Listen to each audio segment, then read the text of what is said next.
막걸리 학교에서 랜선 칵테일 강좌를 기획하게 됐습니다. 코로나 때문에 집에서 혼술 또 홈술 파티 또 젊은 친구들이 이제 그 소규모로 친구들 뭐 두세 명 모아서 또 집안에 바처럼 만들어 가지고 자기만의 어떤 술, 자기들이 또 친구가 좋아하는 술을 넣고 마시면서 칵테일도 많이 들어온 것 같습니다. 그래서 이번에 칵테일 강좌를 교수님 모시고 만들었습니다. 교수님한테 제가 몇 가지 좀, 저도 칵테일을 잘 모르기 때문에 여쭤보려고 합니다. 보통 젊은 사람도 그리고 저도 그렇지만 칵테일을 좀 어렵다 이렇게 생각하는데요. 네네. 교수님, 제가 그 칵테일 강의하시는 걸 이제 더러 이렇게 저희 초대해서 하는데 배우고 나면 좀 어렵지 않는 게 아닌가 이런 생각이 드는데 왜 어렵다고 생각을 하게 될까요? 일단은 뭐 칵테일을 가르치는 직업을 갖고 있는 제 입장에서 드릴 수 있는 말씀은, 칵테일은 직접 본인이 만들어야 되는 거잖아요.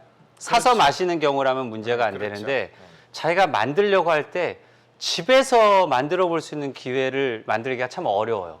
왜냐하면은 보통 일반 사람들 입장에서는 칵테일 그러면은 뭔가 기구가 필요하다고 생각을 해요. 중요한 건.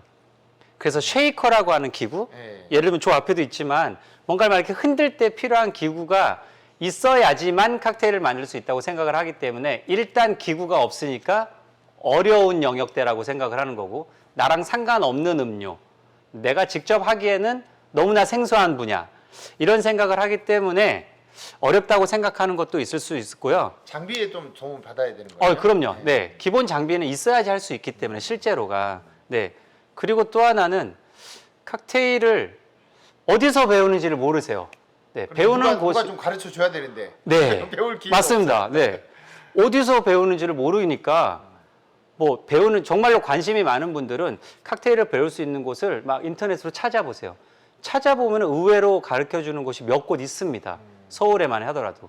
그런데 뭐 그렇게 비싼 강좌료도 아닌 것 같고, 제가 보기에는 네, 국가 보조를 받는 학원들도 있다 보니까 본인이 의지만 있고, 뭐 예를 들면 직장인들에게 퇴근 후에 시간을 조금만 할애할 수만 있다면 뭐 재밌는 하나의 새로운 음료 문화를 배울 수 있고, 뭐 남 앞에서 좀 뽐도 낼 수 있고, 예.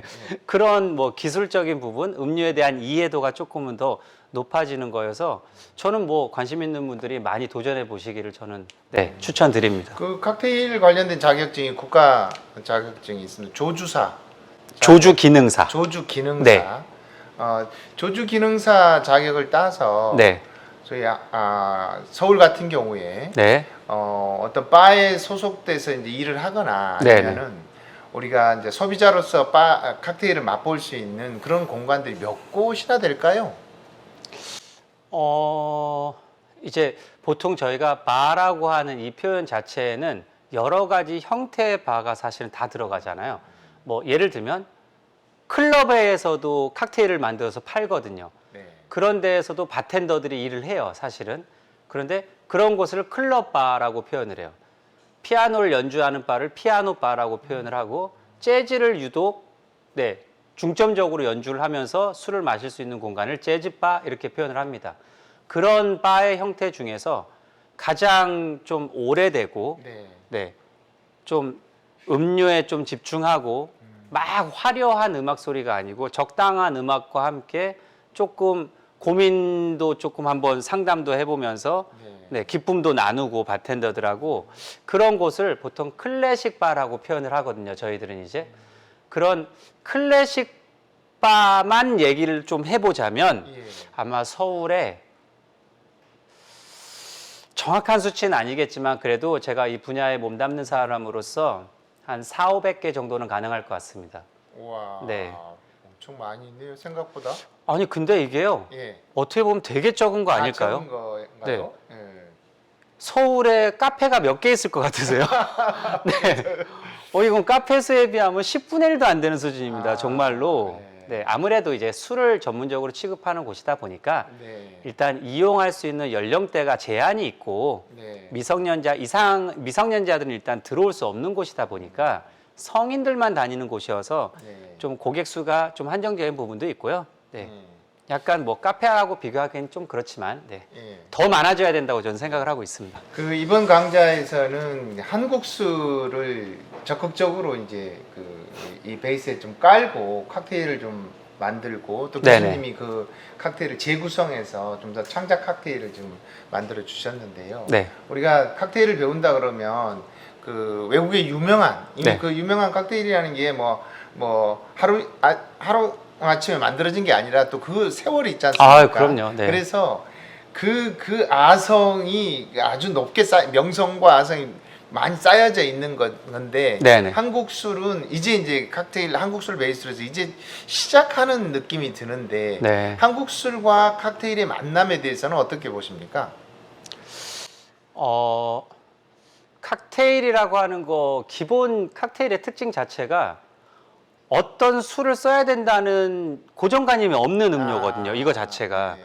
일단은 자유롭게 뭔가를 섞는다는 개념이고 어떤 술과 술의 만남 또는 술과 알코올성 음료가 아닌 어떤 음료와의 만남, 결국 그런 조화된 믹스된 상태를 저희는 칵테일의 형태라고 보고 있기 때문에 꼭 해외에 있는 뭐 비싼 위스키라든지 네. 뭐 흔히 얘기하는 뭐 진, 보드카, 럼 막 이런 데킬라 같은 이런 술을 가지고 이미 만들어진 레시피를 가진 클래식 칵테일들이 몇 천 개가 있어요, 사실은. 그런데 그런 칵테일들은 수십 년에서 수백 년 전에 이미 다 해외에서 만들어진 칵테일을 오늘까지도 팔고 있는 거고 앞으로도 팔 거거든요.